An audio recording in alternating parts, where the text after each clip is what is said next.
god. Honestly, I shouldn't be surprised at this point. Today I wake up, it's a cold, stormy, wet day. It's raining outside, and the only thing that can relate to all that is AEW Dynasty. Like, this was just the complete example of what the fans did not want to see. This entire show was a slap in the face to everyone who invested their time into AEW. So I'm going to be a buck with y'all. Even with how bad the main event was, Dynasty was not a good show. It really wasn't that good. Like, there was a lot of filler matches that, while were not terrible matches, they didn't need to be there. Like Bandito and Chris Jericho, Mercedes versus Julia Hart, Kyle Fletcher versus Mark Briscoe, and even the tag team match with the Hurt Syndicate versus Learning Tree.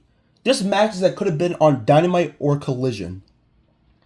And you end the show with one of the worst booking decisions imaginable. And you would think they would not have a way to top AEW Revolution. But like I said in that video, I didn't think they would find a way to top Revolution 2021 and that god-awful ending with the exploding barbed wire death match. But no, they somehow found a way to do it. Because of course you have Jon Moxley and Swerve being the most overbooked match in AEW history, with the constant interferences from the Death Riders and even Hangman getting involved. But then you have the Young Bucks come back, the one tag team that fans do not want to see on TV, and the one tag team that I fucking despise. Help out Jon Moxley for what? For what reason? Didn't the Young Bucks leave AEW for months because of the Death Riders? Like, when they lost their tag team titles, they walked out because of the chaos that was brewing by every member of the Death Riders. Because everybody in the entire AEW roster was going after them, and they were losing spectacularly because they looked like fucking idiots.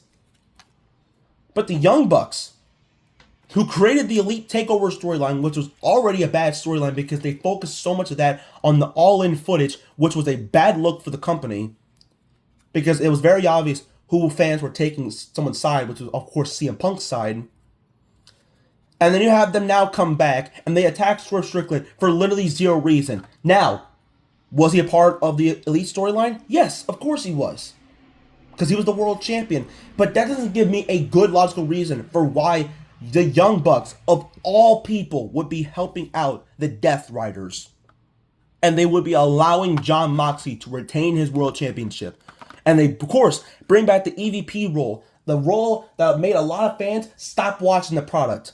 Because the product was not good at the time, and it still isn't good right now. In fact, it's gotten even worse. It's to the point where I'm not even going to watch Dynamite, or probably watch Dynamite for the upcoming months, because last year, I stopped watching in this exact same month, when they showed the All-In footage and when they had the Elite storyline start. And this year, again, April, I'm done. I'm fucking done. And sure, yes, I'm not going to say that Dynasty was overall terrible because there were some matches that were filler. I mean, no, because there were some great matches, like the opener between Will Ospreay and Kevin Knight was great, and the triple threat match, while I think was dragged out for way too long and could have ended 15 minutes earlier, that was a great triple threat match as well. But overall, this show to me was probably like a C for me, because it was kind of mid. There wasn't really that much excitement for this show. And the main thing that needed to happen, probably one of the most important booking decisions of Tony Khan's entire career, was to get that shit done and put the title off of Moxley and put it on Swerve. And make it to where you could do the Swerve Strickland versus Hangman match as the main event of All In. Because nobody wants to try and wait for Darby Allin to come back, because it was just announced a few days ago that Darby Allin is going to be climbing Mount Everest on April 15th. And sure, yes, Darby Allin, love the guy. He's very good at what he does, but AEW has given me zero reason for why I think Darby Allin should be the one to take the title off the Death Riders. And I still don't think Darby Allin is world championship material. I still don't think he is. So why should I think, hey, let's give the title to Darby, a guy who, while yes, is very dedicated to his sports, is off for months doing one thing that he wants to try and do, but of course couldn't do last year because he had that brutal injury where he got ran over by a bus. But he's still convicted to do it. But why? Why is he be convicted to do it? I get so convoluted and so pissed off with the amount of things that AEW does because they make it so easy for people to criticize their product. They could have easily avoided all this if they just gave the title to Swerve. But no, they're actually going to do it. They're actually going to have Jon Moxley walk in to All In as champion, because you should already know how Double or Nothing is. If there's a faction storyline, that match is main eventing and it's going to be Anarchy in the Arena, which means Jon Moxley is not defending his title. Which means it's guaranteed that he's walking into All In as champion. Now, like I said, was Dynasty overall a terrible show just because of that one match? No, there were other matches that didn't impress me. But I will say, the Okada and Kenny Omega segment, them tearing down, that was nice. FTR turning on Adam Copeland was probably one of the best things on that show. But if that's probably the best thing on the show for me, then that's a problem. Because it explains that everything else to me was just not that exciting. It wasn't that good.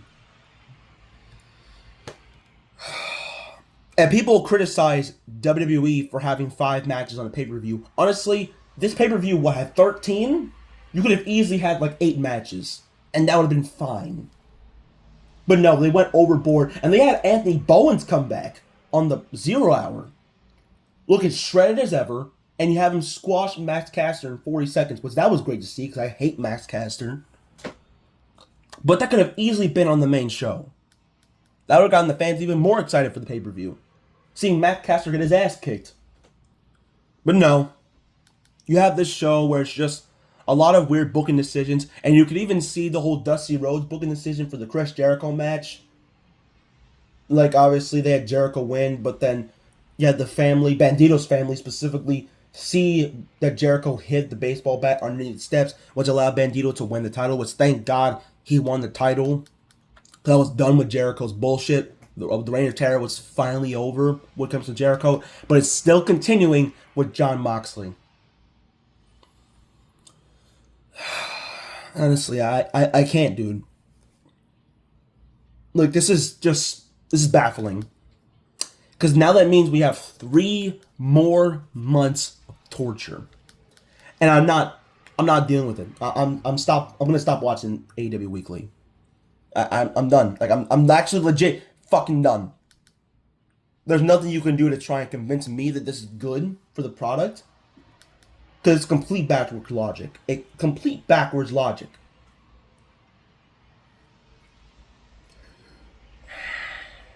Honestly, bro, I just can't do it. Seriously, fuck you, Tony Khan.